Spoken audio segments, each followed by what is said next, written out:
The words to which I should like to call your attention this evening are to be found in the book of the prophet Isaiah, in chapter 52, reading again the first three verses. The first three verses in the 52nd chapter of the book of the prophet Isaiah. Awake, awake, put on thy strength, O Zion, put on thy beautiful garments, O Jerusalem, the holy city. For henceforth there shall no more come into thee the uncircumcised and the unclean. Shake thyself from the dust. Arise and sit down, O Jerusalem. Loose thyself from the bands of thy neck, O captive daughter of Zion. For thus saith the Lord, ye have sold yourselves for naught, and ye shall be redeemed without money. I want particularly to deal with the message of that third verse. For thus saith the Lord, ye have sold yourselves for naught, and ye shall be redeemed without money. Now, I'm calling attention to this because it is one of these great, grand, and typical statements of the gospel. This prophet Isaiah is generally regarded as the evangelical prophet. That isn't confined to him by any means, but it's a long book that he wrote, and it has many chapters, and the result is that he states it perhaps more frequently than the others, and he's particularly characterized by the way in which he puts it in a pictorial manner. He presents this great message of salvation. That, of course, is the theme of the entire Bible. That is the message of the Bible. It is the record of God's way of salvation. What God has planned and proposed and is putting into practice with regard to the human condition as the result of the fall and sin. Now, here we get it, therefore, in one verse, summarized for us in a very interesting and remarkable manner. I want to show you that all the great characteristics of the gospel are to be found here in this one great statement. Now, there was never a greater need of this statement of the gospel than there is at the present time, with so much passing as gospel that is no gospel. There's nothing new in that even. That was happening even in the time of the Apostle Paul. He talks about another gospel which is not a gospel, and it's still the same today. Now, I feel, as I read a thing like this, for instance, that the ultimate charge to bring against these false gospels is not so much, and not only that they're wrong, but that they rob the true gospel of all its glory, its wonder, and its amazement. They reduce the gospel to something small. Fancy people regarding as a gospel just an appeal to men and women to live a better life, as if that were the gospel. Where's the glory? Where's the wonder? Where's the amazement? There is none at all. But that often passes as gospel. People just think that the Christian is a good man and tries to live a good life, and Christian preaching means exhortations to people to live a better life. Or all the others who think the gospel is just this perpetual protest against this, that, and the other. Now, I say they're not only wrong. The ultimate trouble with them is that they're so small. There's no glory about them. There's no thrill. There's no wonder, and there is no amazement.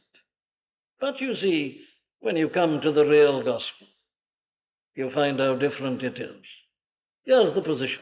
The prophet Isaiah had been given to see the captivity that was coming to the children of Israel.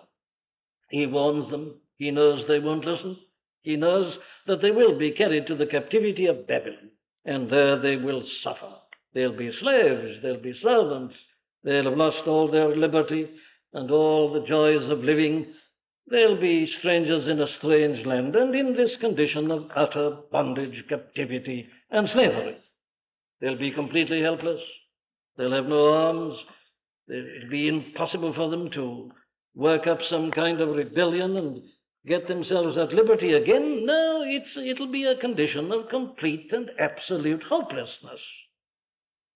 But then, you see, it had been revealed to him by God that they were going to be delivered out of it. And it was going to happen suddenly. And this is how it comes. The prophet tells us, how beautiful upon the mountains are the feet of him that bringeth good tidings, that publisheth peace, that bringeth good tidings of good, that publisheth salvation, that saith unto Zion, thy God reigneth, thy watchmen shall lift up the voice, and with the voice together shall they sing. Now, you see the picture. It's a picture that he employs there of a beleaguered city, surrounded again and unable to do anything at all to save themselves. They've exhausted everything. Their food and water supplies are gradually diminishing, and they can see the end coming. But their only hope lies in the fact that something or somebody may do something from the outside. They're always keeping their eye, therefore, on the mountains surrounding their city, wondering whether it's still not too late. And here they are, almost at their wits' ends, when suddenly somebody sees a messenger appearing in a pass on the mountain top, a messenger with a message of hope and of salvation and of deliverance. Someone else has organized the way of delivering them and setting them free. And here they are, the beleaguered people. They see this man coming. Oh, how beautiful upon the mountains are the feet of him that bringeth good tidings, that publisheth peace. That is how the message of God's great salvation always truly comes. Now, here it is, I say, and you see that there are certain great characteristics which are always true about this gospel and the way in which it comes. Now, before we go any further, let me ask you a question. Has the Christian message come to you like that? Has it come to you as a message of deliverance comes to a beleaguered city? Has it ever come to you like that? I tell you why I'm asking my question. You know, if the gospel message, if this message of this book, if what you regard as Christianity hasn't come to you in that way, well then, my dear friend, I take leave to ask the question as to whether you really have ever heard it or not. That's the message of the Bible. Now, that's why I say, you see, it contrasts so obviously and evidently with so much that passes as gospel at the present time. An exhortation is not a message of good news, but this is always a great message of good news. It's a proclamation. Listen, here they are, absolutely helpless, hopeless, in captivity, and they become apathetic. The thing is so hopeless, they're half asleep, they're stunned. And suddenly they're aroused by a message which comes saying, awake, awake, put on thy strength. O Zion, put on thy beautiful garments. That's the gospel. That's the message of the Bible. It is always something that comes as a great announcement and proclamation to us. This is the first and one of the most essential characteristics of the gospel. And I say again that unless it's come to us as some great proclamation like this, the question is, have we ever really heard it? And then you see it's a message from God. Thus saith the Lord. It isn't something worked out by men. It isn't men's theories and ideas. It's a message that comes down from God. It's coming over the mountaintops unexpectedly. Nothing that we've produced, it's entirely from his side. Thus saith the Lord. It's God breaking in, giving us this great good news. Now here you see we are dealing then with what is the essential gospel. And you see how all this is being denied at the present time. Men are even deciding what God is like.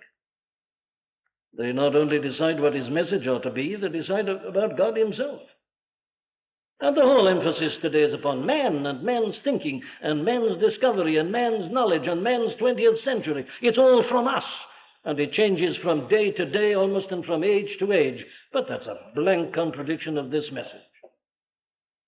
Thus saith the Lord. And the Lord is the Lord. He is from everlasting to everlasting. He is the unchanging and the unchangeable God. It's not dependent upon men at all, as I'm going to show you. It comes altogether and entirely from him breaking in upon us. And it comes unexpectedly. It comes surprisingly. It's a message calling us to awake, to arise, to shake off the dust, to rise, loose yourself, sit down, put on your beautiful garments. It's a message of hope. It's a promise of deliverance. It is a promise of joy that passes human comprehension. Well, now, that, I say, we are told here on the very surface of this passage, is always the great characteristic of the gospel. And you know, as I hear these men, these false gospelers, reducing this glorious gospel to just a number of human thoughts and ideas and practices, something political mainly, I say the trouble is not so much that they're wrong as that they're reducing the glory of the gospel to something small and petty and narrow and human. What a tragedy it is. My friend, let me ask again this simple question.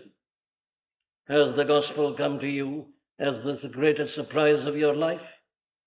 Has it caused you to be filled with amazement and astonishment? Has it burst in upon you in the way that is described here? Very well, there is its general characteristic, but what is its message? Well, now, in this third verse, the message is divided into just two sections, and I just want to hold them before you. Here are the two things that the Bible keeps on telling us. The first is this, that man is a fool.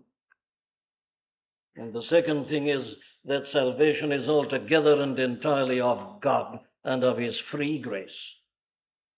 Thus saith the Lord, you have sold yourselves for naught, for nothing, and you shall be redeemed without money. Now there it is. That's a summary, I say, of the message of the whole Bible. First, that man is a fool. That man has brought all his troubles upon himself. This is a great thing emphasized by the Bible everywhere. The sinner, the man who disobeys God and lives his own life, is called many things in the Bible, and there are many aspects of his sinfulness and his disobedience and rebellion. But the ultimate thing that the Bible always says about a man who's not a Christian, a man who's not religious, is that he is simply a fool. A fool. And then, and largely because of that, it emphasizes this other great aspect, that obviously his salvation doesn't come from him in any shape or form. It is altogether and entirely from God. Now, let me show you this. Let me work this out with you. This unutterable folly of men, it appears in every department practically of his existence. Let me start like this. Man's folly is the only explanation of his state and condition. All right, we must start with men as he is. We must start with our world as it is tonight. And the first question, obviously, therefore, that we must face is this: how is it that man has ever become what he is? Now, you've got to start with that. We were dealing last Sunday night with the question of priorities. I'm back onto it again, you see. I'm simply saying now in another form that the first thing you have to do when you're dealing with a sick patient is to diagnose the trouble. Obviously, common sense. How can you treat unless you know the cause of the trouble? You must be aware of the condition. You've got to make a diagnosis. And the Bible always does that. This is always the starting point in the Bible. The Bible is not just a book to tell you do this and that and you'll be all right. The Bible, first of all, tells you that you must know and realize why you are as you are. And obviously this is common sense. This must come first. If you want that put in a more doctrinal theological form, you put it like this. The law always comes before the gospel. The law was given by Moses. Grace and truth came through Jesus Christ. That's it. You get your Old Testament, the diagnosis, the law, the exposure of the ill, preparatory for the treatment that is given in all its fullness and all sufficiency in the New Testament gospel concerning the Son of God. Now, we've got to take these two things, you know. And you see, the prophet puts it like that. He doesn't merely announce that these people are going to be set free. He tells them first and foremost as to why they've ever got into captivity. You have sold yourselves for nothing. We must be clear about the cause of men's ills and troubles. Why is this so essential? Well, I can tell you there's no difficulty about it. If a man doesn't accept the biblical diagnosis as to the cause of his troubles, he will never accept its proper treatment. Never. And that is why people today are not interested in the gospel. They've never seen any need of it. Not realizing their own state and condition, they're not prepared to listen to the gospel. It's no use saying to a man, come to Christ or come to Jesus, if he doesn't see any need of doing so. If he's confident that he can put himself and his world right, well, of course, he regards this gospel as completely irrelevant, that it's got nothing at all to say. And that is what the masses are doing. They're doing that because they're not aware of the cause of their troubles. Why is the world as it is tonight? Why individually are we as we are by nature? What is the trouble with men? What's gone wrong with men? What's the trouble with the world? What's gone wrong with the world? Now then, here is the answer. Man, says the Bible, is a fool. And he's in difficulties and trouble simply because he's a fool. Well, what has he done? Well, as a fool, this is what he's done. He sold his birthright. You have sold yourself. Now, this is a tremendously important point. The trouble with men is not merely that he is suffering from certain defects. All people are prepared to grant that. You know, the typical statement of the non-Christian men of the world is, of course, I don't say that I'm 100% saint. Exactly. He's prepared to admit a certain number of defects. But that means, of course, that fundamentally he's all right and he's sound. He's just got an occasional defect or there. It's the whole point and argument, isn't it, of the theory of evolution, that man isn't totally wrong, but he's developing, not yet perfect, but on the way up. He's got it in him. But you see, the Bible denies that completely. The trouble with men is not merely that he has certain defects. Neither is it the trouble with men that he is guilty of certain sins. People are again prepared to grant that. People are ready to say, well, I must admit, I do this thing which is wrong. I do that sometimes. I fall into sin. I make mistakes. I go astray here and there. They'll always grant you that. But you see, this statement goes well beyond it. And the whole of the Bible goes well beyond that. Man's trouble is much worse than that. It isn't so much that he lacks this or that or is imperfect. The trouble with men, we are told, is that he has sold himself. He has sold his own soul. He has bartered away the most precious thing belonging to him. He has sold his manhood. He has sold his very self. What do I mean by all this? Well, let me show you. Man is in his present trouble because he didn't realize the privilege of what he was at the beginning. Now, here's the whole thing. All the many problems in the world tonight really come back to this one problem. What is man? You see, before you can decide how man is to live, you must know what man is. If man is just an animal, well, very well, then commit as much adultery as you like and fornication and thieve and rob and all the rest of it. If man is only an animal, let him behave as an animal, and there's nothing wrong. But the question is man only an animal?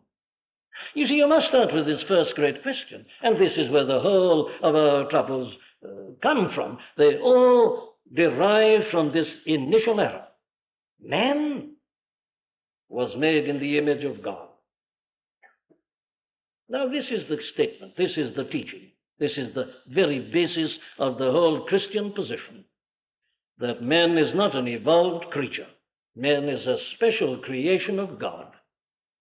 God said, let us make men in our own image. And he did so. He put something of himself into man. He gave him reason and understanding. He gave him this capacity of self-analysis. He gave him something that enables him to commune with God and to have fellowship with God. God made man as a companion for himself. He made him righteous. He made him upright. He made him a lover of holiness and of truth. That is man in his original creation. He's got the image and likeness of God upon him. That is how man began. That is how man was made. God gave man this great gift of the soul and of original righteousness, this likeness to God himself. And he made him an heir of eternity. He was meant, I say, for a life of fellowship and of communion with God. God gave man that great gift. That's the original endowment. But what happened? What happened was, of course, that men despised that. He didn't think that this was as wonderful as it seemed to be. He wasn't satisfied with it. He wanted something different, which he regarded as something better. So men, by a deliberate act, forfeited all that, sold all that, gave all that away. And the result is that all our troubles have come out of that. Now, that was the story at the very beginning. You see, the Bible puts that at the very beginning in the book of Genesis, and it goes on repeating it right away through. And never, of course, was it clearer than it is tonight. Look at this modern world of ours. Look at the people of this country outside the Christian church. Now, not only do they deny the gospel, but you see, they deny the truth about man. This is the position we are confronted by.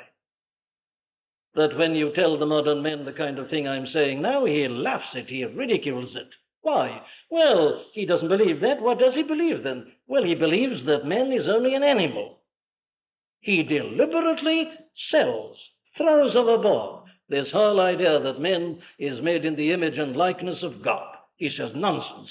Man is, after all, only an animal. He's like the other animals. His cerebrum has developed a little bit more, perhaps. He's able to make calculations, but it's only that he's a little more so. Man's a reasoning animal. They object to talk about the soul. Somebody was reminding me this morning how she'd been taught in her training that there was no such organ as the soul. Modern men, you see, deliberately denies the soul. Man is just a creature, he's just an animal, and they regard him in a purely materialistic manner. They are deliberately selling the whole notion of soul and of righteousness and of likeness to God. Modern man is boasting that he's an animal, and he wants to be allowed to live like an animal. He sold himself. The most precious thing in men is the very thing that they're ridiculing and denying completely. They have sold themselves.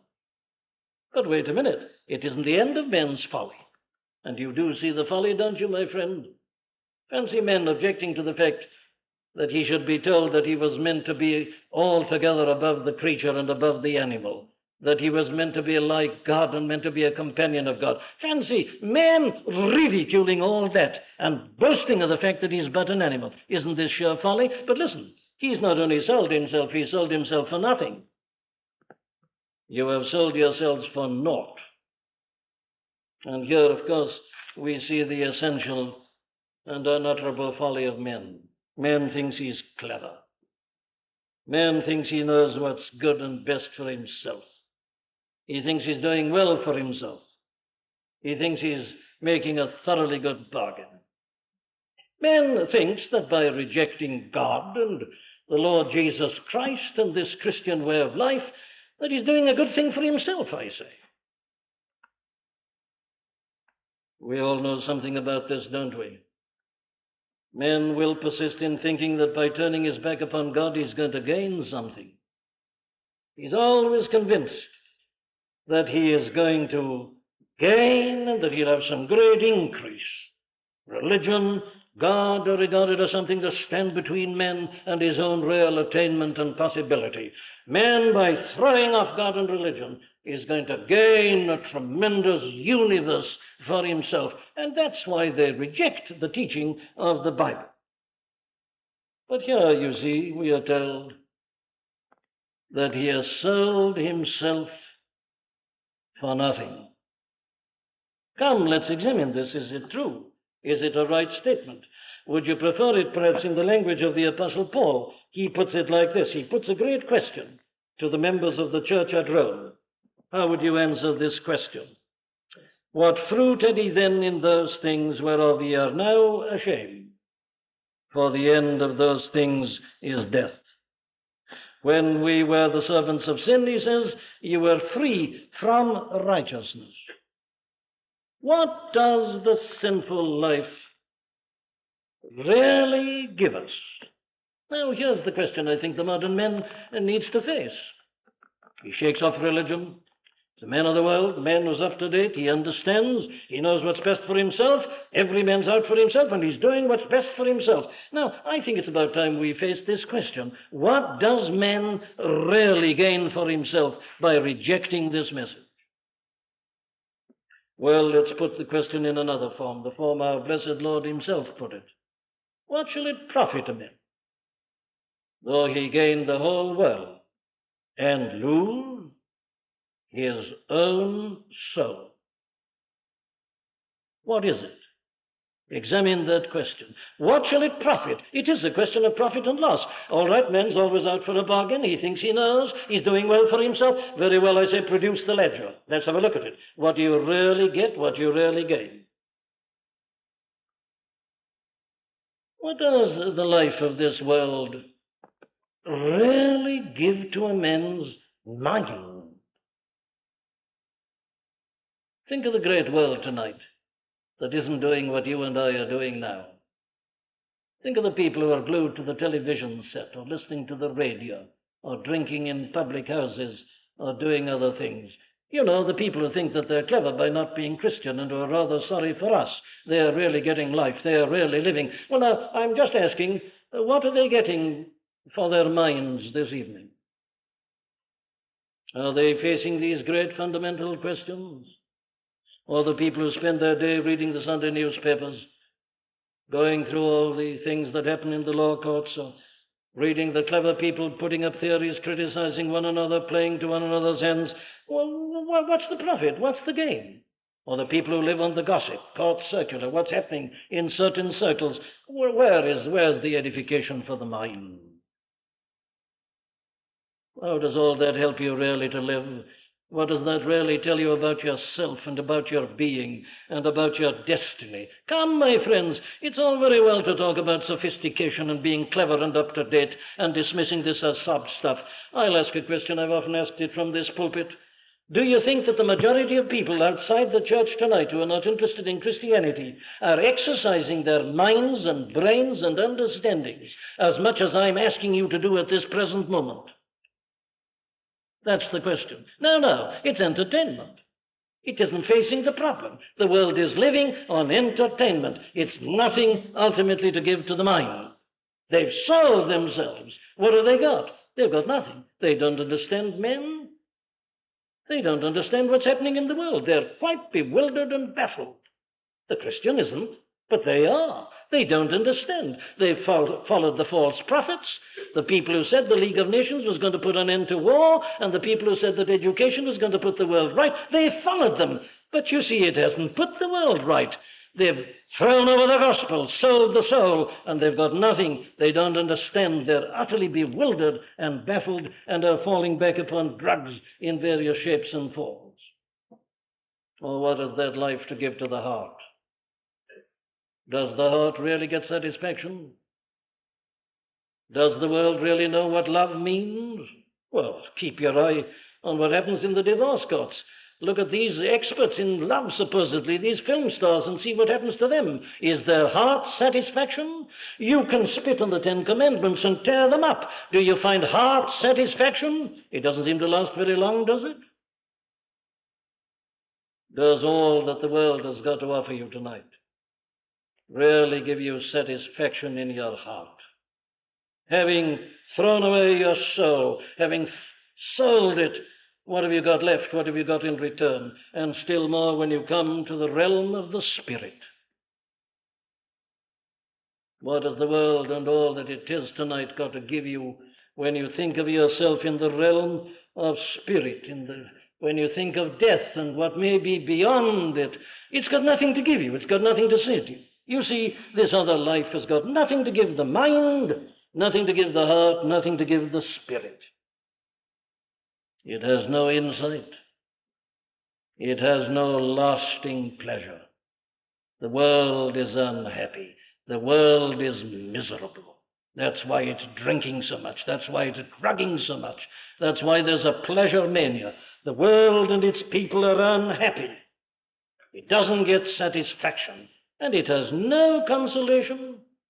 It's got nothing to fall back upon. There is nothing that I know of that is so terrible as to have to try to say a word to people when they're visited by death, bereavement, and sorrow who do not believe this gospel. There's nothing to say to them, nothing at all. What they lived for has come to an end.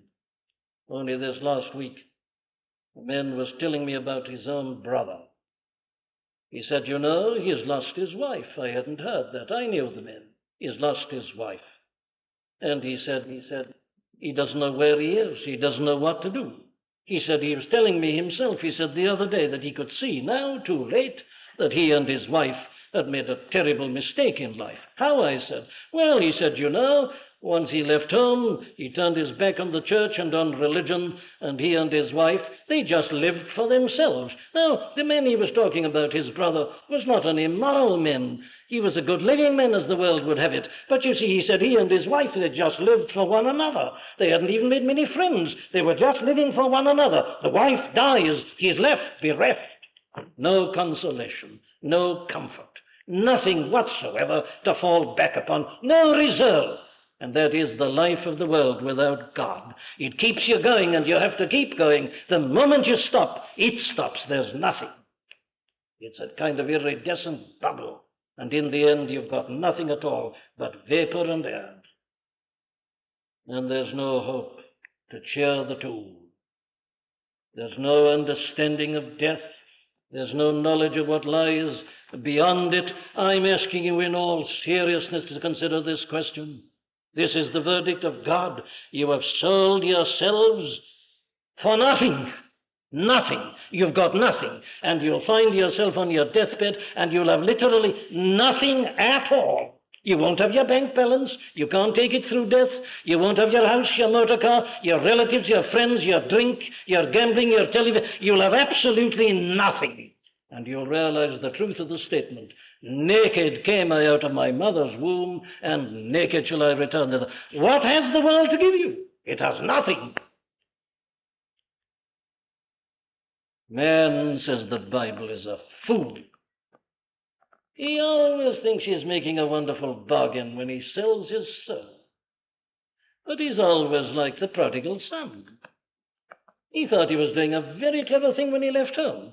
Very much better than that stick-in-the-mud brother of his who stayed at home. Give me the share of my goods, he says to his father, and off he goes with his pockets full of money. Now he's going to live. He knows how to face life.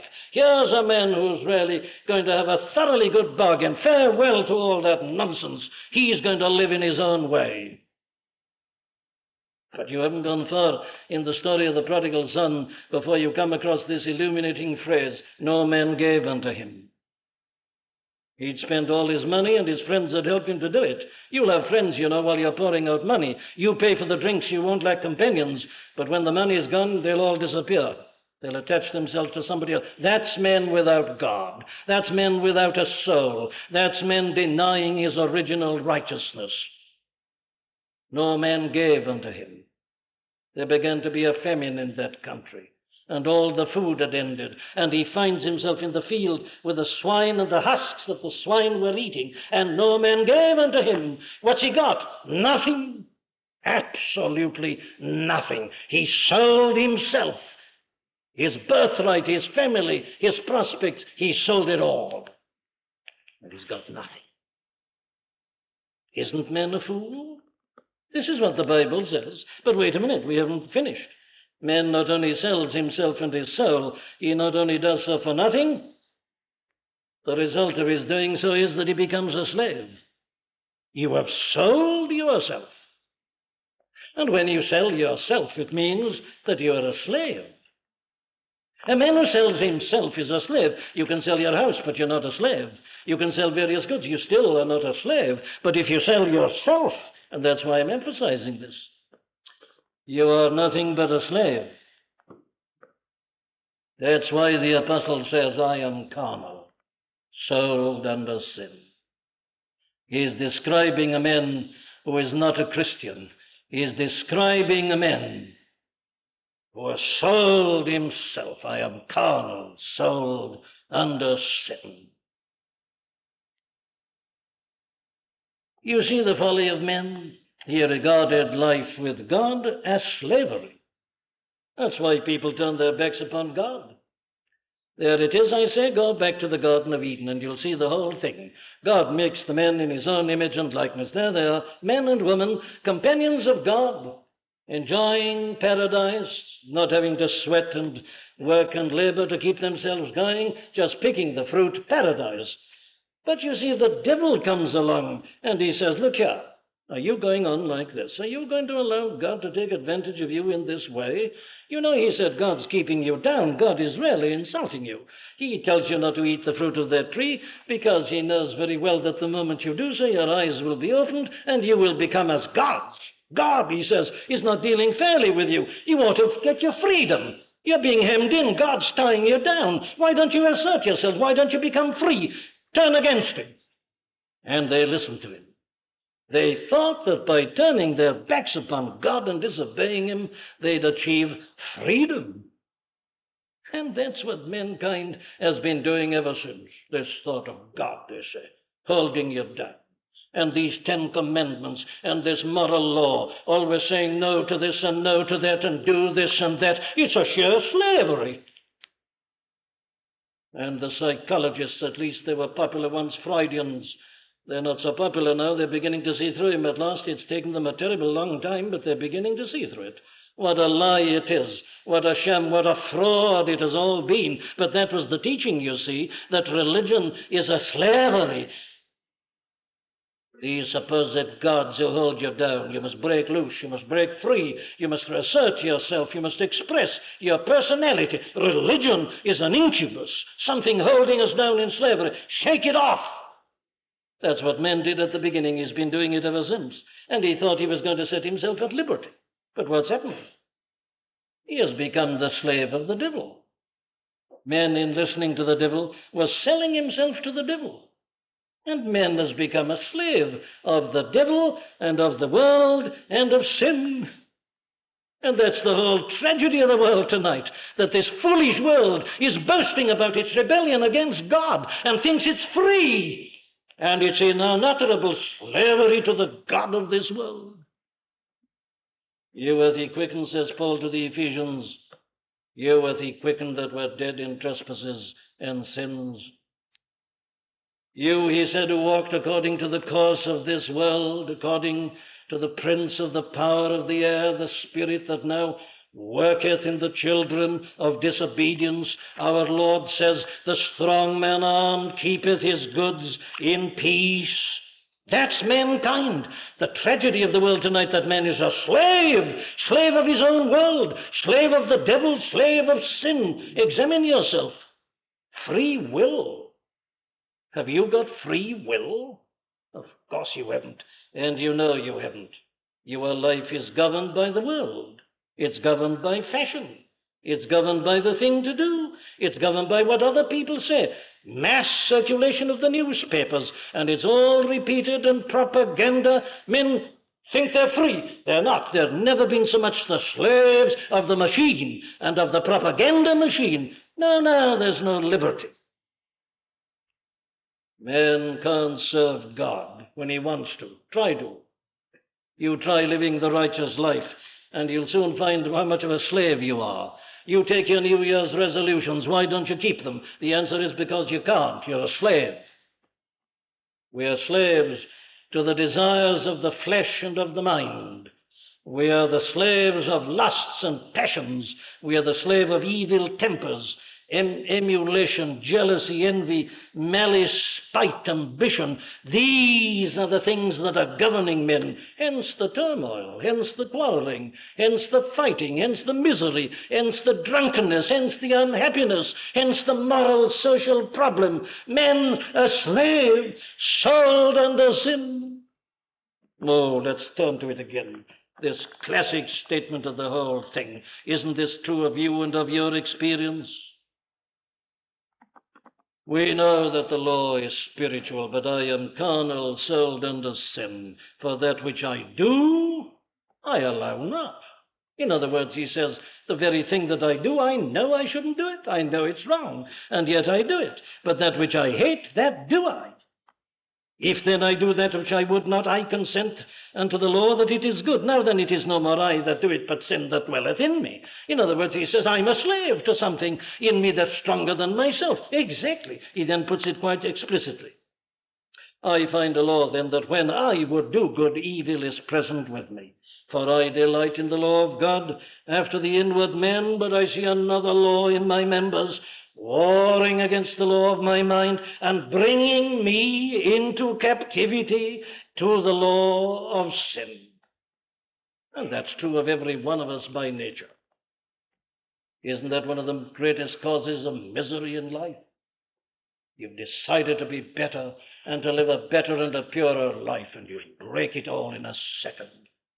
You take your resolutions and your vows, a subtle temptation comes and you've gone. You're a mass of contradictions. There's a law in your members dragging you down. We're all slaves, my friends. If we were not, nobody'd be unhappy. But we can't be happy. We're letting ourselves down. We're contradicting ourselves. Oh, wretched man that I am. That's what we've all said in some shape or form. That's a confession of slavery. The way of the transgressor is hard. Man sells himself, he sells himself for nothing, and he's made himself a slave. And the life without God is a life of slavery, and it's an unhappy one, it's a miserable one. And it leaves you finally without any hope whatsoever in the world. Now then, that's the first great statement here. You have sold yourselves for nothing. Thank God that there's a second half to this great statement. Here it is. There's only one way whereby men can be saved. Thank God he can be saved, but there's only one way. And if you want to see a still greater manifestation of the utter folly of men in sin, you'll see it here.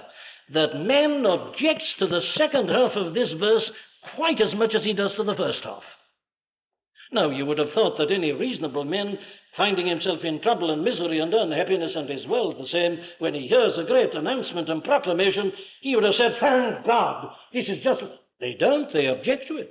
The idea that you are saved by the cross of Christ, the Son of God, it's regarded as insulting, it's dismissed. You see, man is an utter fool. He doesn't know himself and the value of his soul. He sells it for nothing and makes himself a slave, and when he's offered liberty, he rejects it, feels it's insulting him.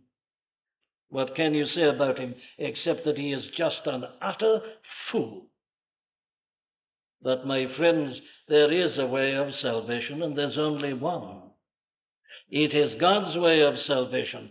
Thus saith the Lord, you have sold yourselves for naught, and you shall be redeemed without money. He does it all. It is all of the free grace of God. Here we are in the beleaguered city.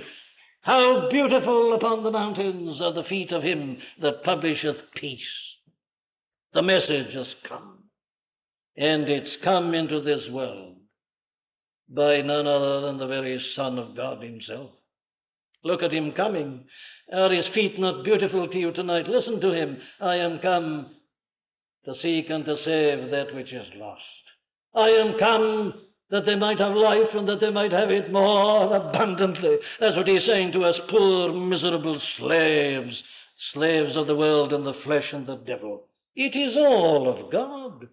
You have sold yourselves for nothing, and you shall be redeemed without money. Why? Well, I can answer the question quite simply. Why must the man be redeemed in God's way without anything at all? The answer is, of course, that man has got nothing to pay. He's made such a hopeless bargain, he's penniless. He sold himself for nothing. Well, a man who's got nothing, he can't pay. So you see, a man can make no contribution to salvation because he's penniless, he's bankrupt. He's a slave. His master has taken all his goods and possessions. He leaves him with literally nothing at all. This is the great message of the Bible. Come ye buy without money, without price. Oh, everyone that thirsteth, come ye to the waters. Come buy without money, without price. Free gift of God. It must be that, mustn't it? Because man has got nothing to pay. But wait a minute, says somebody. You know, I've been trying to live a good life. I claim I'm a moral man. I claim that I've been doing good to others. All right, my friend, bring out your list. I notice that you keep a very careful account of all you do. You never seem to forget any good that you do with your right hand, do you? All right, but you've got it all down in the ledger, all the good you've ever done. Now then, I come and I challenge you. Present it to the bar of heaven. Present it to the eternal court. And the verdict has already been given. All your righteousness is but as filthy rags. Or let the Apostle Paul say it. Here was a man, you see, who believed that kind of thing until he met the Son of God. But when he met the Son of God, this is what he said, all this which I counted gain, I now count as but loss. Yea, and I count all things but loss. What for? Well, for this excellency of the righteousness of God which is in Christ Jesus. He says, you know, since I've seen that, I count all my own righteousness which is after the law as dung and refuse. It's valueless. It's no good at all. What shall a man give in exchange for his soul? He's got nothing to give. Your righteousness is useless. Under the examination of God, it is worse than useless. It is vile. It is pretense. It's shoddy. It's tinsel. It's refuse. It's dung. It's brushed out of existence. That's why it is true to say you shall be redeemed without money. And it's the most wonderful thing you can ever be told. It's a gospel, you see, for anybody. My gospel tonight comes to anybody in this great city of London. There may be somebody listening to me in this congregation who has sinned to the very jaws of hell. You've sold your soul, you've sold your character, you've sold your morality and chastity, you've sold everything that is of value. You've got nothing. All right, my friend, you have as much right here as anybody else. You have sold yourself for nothing, and you shall be redeemed without money. You've got nothing. Nobody else has anything.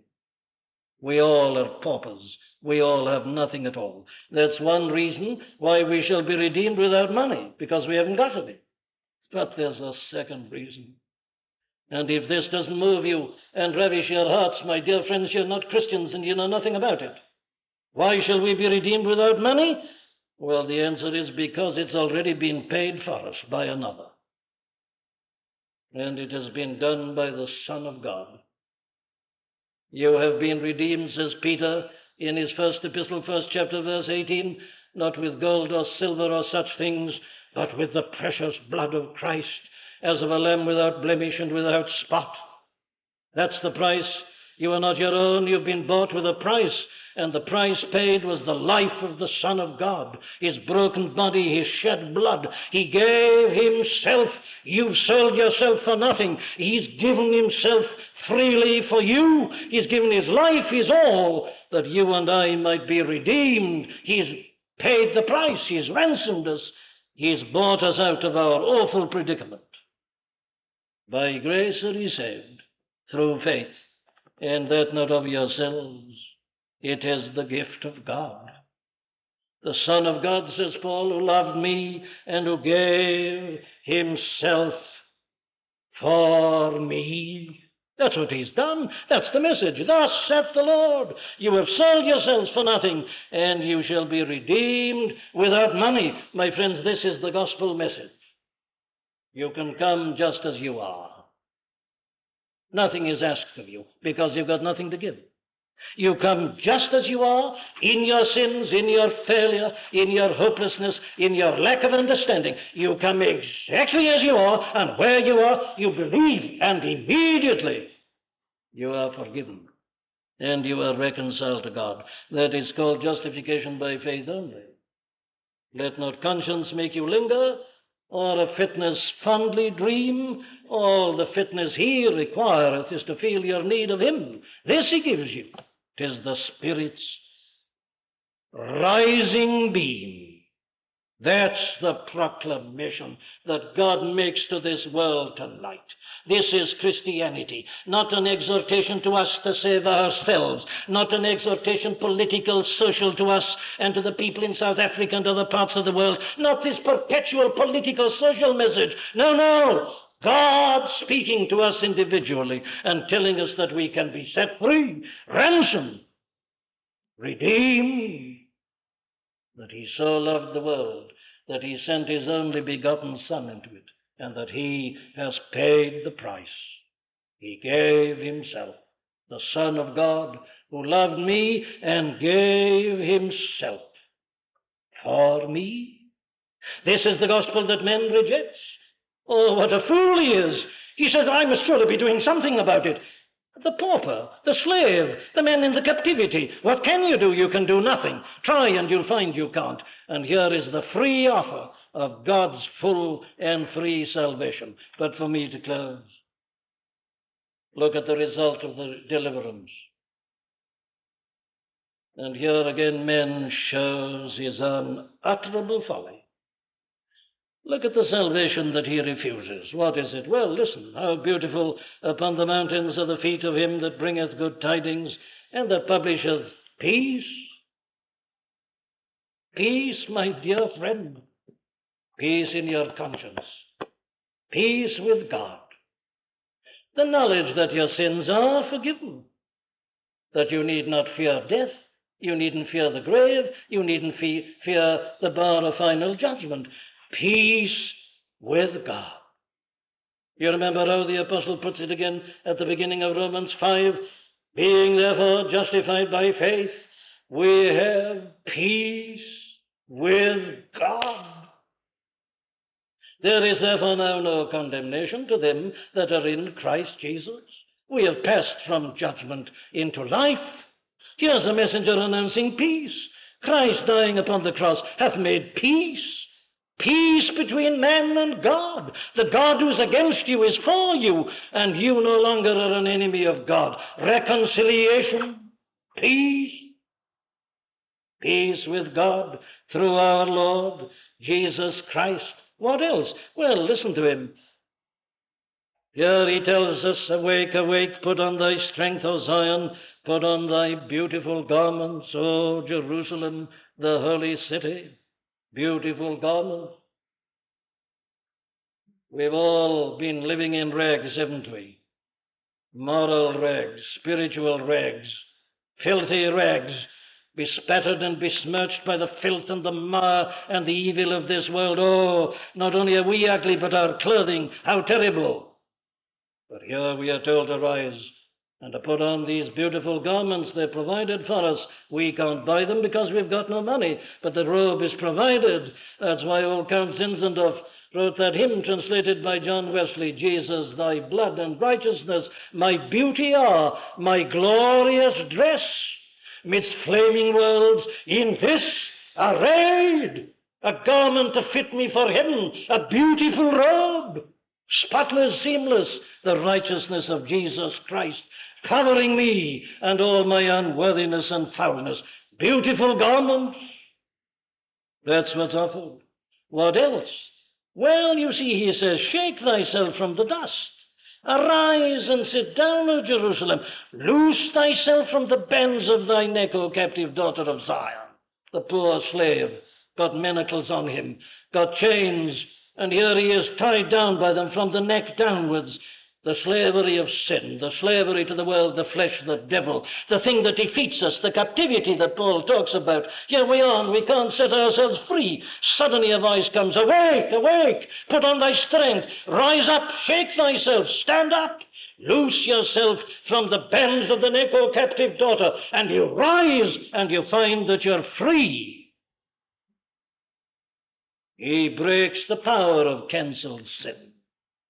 He sets the prisoner free.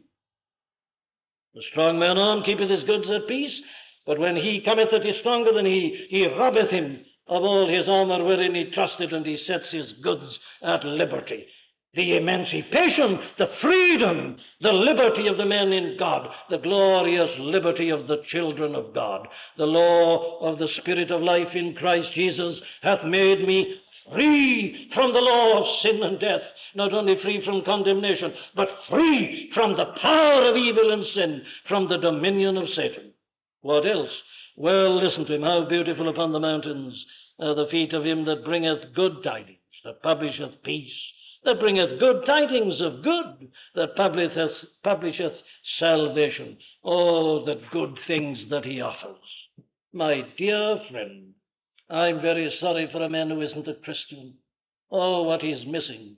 The wealth of this book, the glory and wonder of this book, the teaching direct and indirect, the imagery, the arguments, the logic, the vista, the understanding, the explanation of history, the view into heaven, the good thing, the knowledge that you're a child of God, that your very hairs are all numbered, that nothing can happen to you apart from him, that you're safe in the arms of Jesus. These are some of the good things. Time fails me to mention them to you. And then think of this joy that he speaks about. That is why the feet of the publisher are so beautiful to this man. Break forth into joy, sing together, ye waste places of Jerusalem, for the Lord hath comforted his people, he hath redeemed Israel. Do you really want to know what joy is? Believe in the Lord Jesus Christ. Solid joys and lasting pleasure, none but Zion's children know. The joy of the people in the public house last night didn't leave a very good after effect this morning, did it? Solid joy. It isn't solid. It's artificial. It's produced. It's evanescent. The drink ends, the play ends, the film ends, the television shuts down, life ends, and you've nothing but terror and alarm and frustration. That's not joy, it's misery. But here's a solid joy and a lasting pleasure, and none but Zion's children know it. Break forth into joy. And ultimately, the knowledge that my eternal future is safe and is secure, that saith unto Zion, thy God reigneth. Oh, this is to me the final joy of this gospel. That however much appearances may be to the contrary at the present time, and they are, the world is an evil place tonight, isn't it? It's a terrible place. It's an ugly place. Not only nations warring against nation, not only watching one another, and this arms race and rivalry, but look at it in individuals and persons and in groups in society. What an unhappy place it is. How miserable. And the devil is in control, and God is dismissed. And man glories that he sold his soul and has become an animal. But here is my confidence and my assurance, thy God reigneth. And he's there, and he remains the same. Whatever men may do to him, he abideth, always ever the same. The Lord reigneth, and he will descend and destroy his enemies, and he'll judge the world in righteousness, and his Christ will come back, and he'll set up his kingdom, and he shall reign from shore to shore, and from pole to pole. He will be universal Lord, and those who believe in him will be sharing the reign with him and sharing the eternal joy. And you know, once you see this and believe it and begin to enjoy it, well then, for the rest of your life, you'll be amazed and astonished at it. You will say, indeed, with Charles Wesley, from the very bottom of your heart, and can it be that I should gain an interest in the Saviour's blood? Died he for me who caused his pain, for me who him to death pursued? Amazing love.